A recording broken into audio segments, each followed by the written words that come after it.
Değerli izleyenler, eski Sovyetler Birliği'nin Nazi Almanyası'nı yenilgiye uğrattığı gün olan 9 Mayıs'ta kutlanan Zafer Bayramı, Türkistan ülkelerinde verilen büyük kayıplar dolayısıyla anma ve saygı günü olarak idrak ediliyor.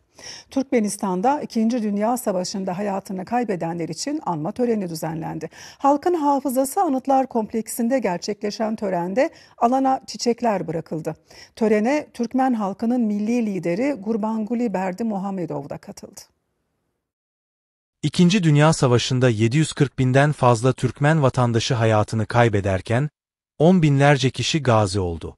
Onların aziz hatırasının anısına Aşkabat Halkın Hafızası Anıt Kompleksinde anma töreni düzenlendi.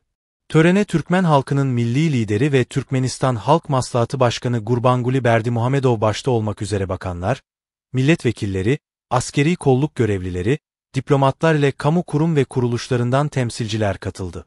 Milli marş ve saygı duruşunun ardından Türkmen vatandaşları anıta çiçek bıraktı. Savaştan devlet başkanı Serdar Berdimuhamedov'un dedesi Annayev Berdimuhamedov da gazi olarak dönmüş, kendisine şeref madalyası verilmişti. Moskova'da düzenlenen Büyük Zafer'in 80.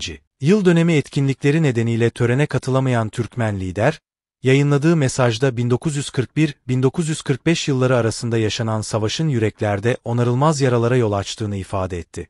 Savaşta hayatını kaybedenleri, gazileri ve dönemin zor koşullarını yaşayan anneleri saygı, şükran ve minnetle andığını ifade etti.